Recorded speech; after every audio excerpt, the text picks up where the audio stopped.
Hello, my name is Clive from clive5art.co.uk, and today you've joined me on this podcast. Yes, I did originally think about filming me actually talking on here, but it defeats the object really, doing a podcast and being filmed at the same time, so I thought I might leave that for another day.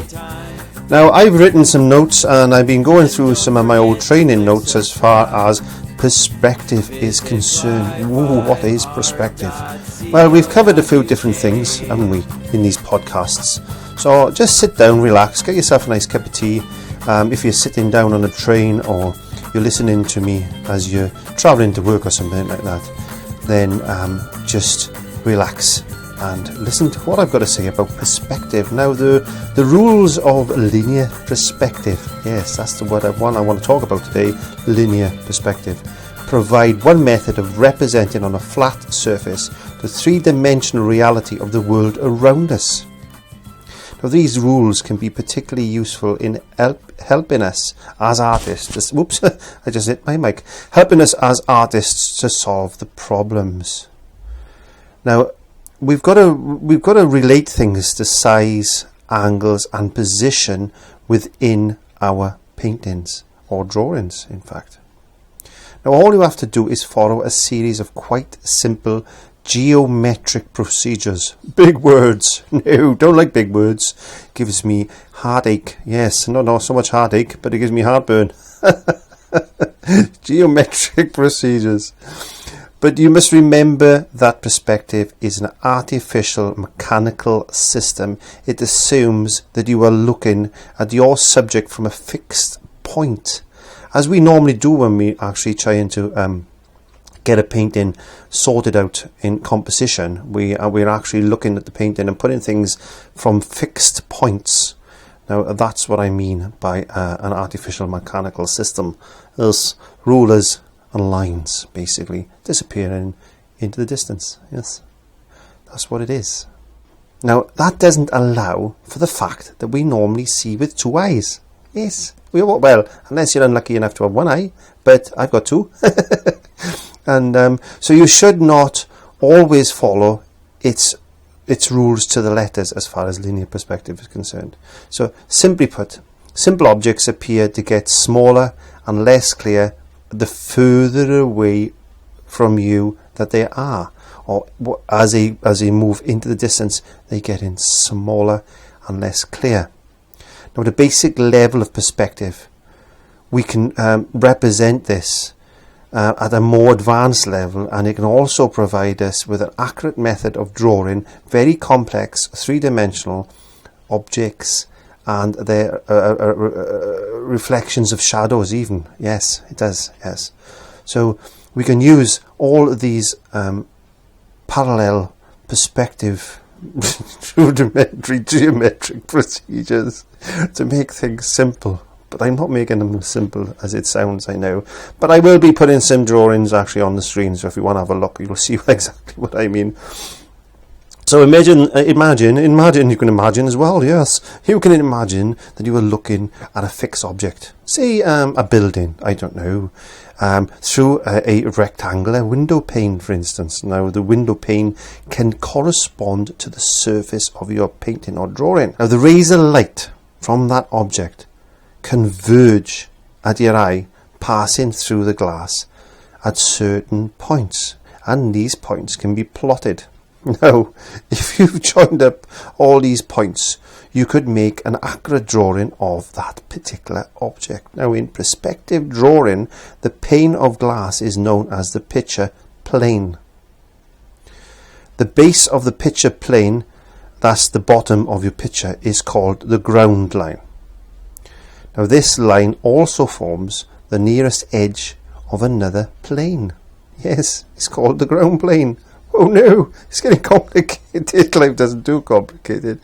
Now, that travels at right angles to the picture plane towards the horizon. They will be drawings. The horizon line represents the most distant edge of the ground plane and is parallel with the ground line. Now, the height of the horizon line up to the picture plane coincides with your eye level. Now, I'm getting confused. So, if we were looking from a high vantage point, the horizon line is correspondingly high, isn't it? It is, yes. Now, the distance between the picture plane and your eye in front of that, of the object behind it, determines the size and position of the objects in your drawing. Now, if an object is at a fixed position, the closer the eye is to the picture plane, the smaller the object will appear in relation to the size of the picture plane. Now, with the eye fixed in a position, the closer to the picture plane the object moves, the larger it seems. Now, I have got a video on this, so you might be better off actually going to watch that after you've listened to this explanation, because it can bog you down. But you don't need to know all these actual references. All you need to understand is that when you're looking at an object, the further away it goes, the less detail you will find and the smaller it becomes. That's all you need to think about. Like a side of a building will be shorter on one side and longer. It'll appear longer or higher. So you say you're standing and looking at the corner of a house. The edge of the one particular edge of that house is looking higher than the farthest or furthest edge away. So it seems that it seems to be going away onto an angle. That's what I'm saying. Okay, let's get back to it. Now, the point that marks the position of the eye on that perspective drawing is known at the station point. Now, there could be a number of different station points, but we'll just talk about one at the moment. Now, the point on the horizon line directly opposite the station point is called the centre of vision. Yes, it is, yes. And the line that joins the 2 points is the central visual ray. Now, the ray is the central axis of the so-called cone vision. That's right, it is, yes, which describes the conversions of lights and rays of light on the eye. Now, the cone the cone operates with a maximum angle of about 60 degrees. Yes, there will be drawings. So, what I'm trying to say, when you're working out how much to include in your picture on either side of the central visual ray, you should bear this 60-degree angle in mind. The simplest perspective system is called parallel or one-point perspective, and it deals with objects that are parallel or at right angles to the ground line, or the parallel lines travelling in the same direction towards the horizon will appear to converge at the horizon. Think of railway tracks, think of a road, think of telegraph poles, think of fence posts. So they always seem bigger in front, and then they will converge to a point. That point is your vanishing point. Okay, so we're thinking about 1 point perspective. So it does get complicated when you're talking about multiple points of vanishing points and perspectives. But we don't want to worry ourselves too much about all this. But the reason I wanted to do this today is to show you that if you listen over this a few times, you'll understand what I'm saying, watching the drawings that are coming up on the screen. And then go along and watch my videos on perspective, and that'll explain things in a little bit more detail, because this can get a little bit mind-boggling. And I'm explaining it, and I'm mind-boggled. It certainly is, yes. Now, if you're drawing a square in a parallel perspective with one of its sides on the picture plane, you will need to know where to draw the fourth side. Now, this will be parallel with the picture plane. But what if that point, but at what point will it meet the lines of its receding edges? Now, to determine this, you must take the radius from the centre of vision of the station point and draw an arc that cuts the horizon line on each side of the central visual ray. Yes, and I wrote these notes. And I don't understand them, but I thought I would pass them on to you and confuse you at the same time. Yes, because I like confusing people sometimes. Perhaps you could explain it to me.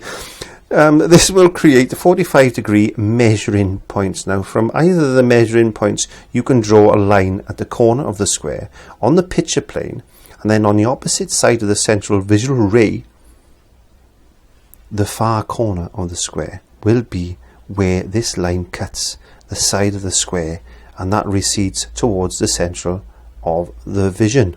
Yes, central of vision. Yes. Does that make any sense? Because it doesn't to me.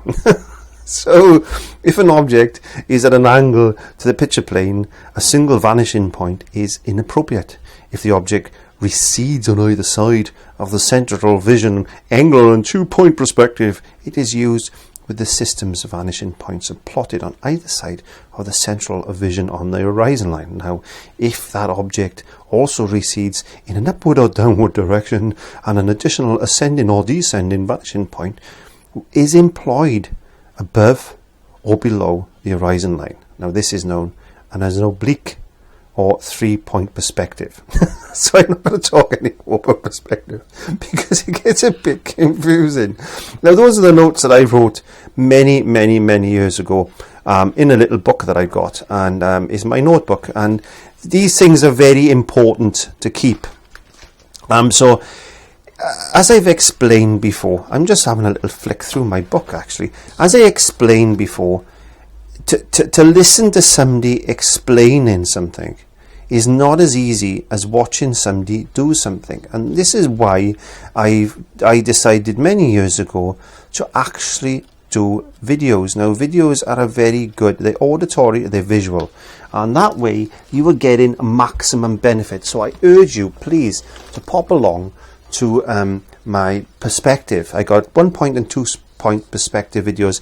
If you look at the top right hand corner, click the screen or touch the screen with your finger, and you'll see a little eye there in a circle, and that's going to drop down, and it's going to take you into a playlist where I've got these set out for you. But I will be putting drawings on this podcast for you, and I do quite a few podcasts, and I think this is number 4 in the series. So please again pop along to that playlist where you can listen to me waffle, have a laugh. Let's enjoy learning process. I think it's important. I think it's very important, as he knocks his shelf over. I think it's very important that we don't take things too seriously, especially when it comes to art. We need to relax. We need to and sit back and enjoy these things and just let the paintings develop. Let your personality go into these paintings. But saying that, we do need to understand the basic fundamental principles. As I said, I've talked about perspective. Please pop along and watch that video and put that into practice. Do that on your next painting. Even if you have to just draw or just sketch, you don't have to be a master artist at drawing to be able to understand how railway lines disappear into the distance.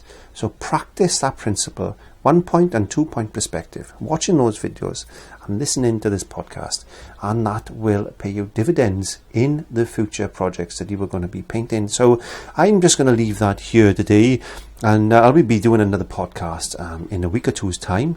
So if you like this podcast, please let me know by sending me an email to clive5art@yahoo.co.uk. Pop along to my website www.clive5art.co.uk, and you can contact me there, or please leave a comment in the comment box below.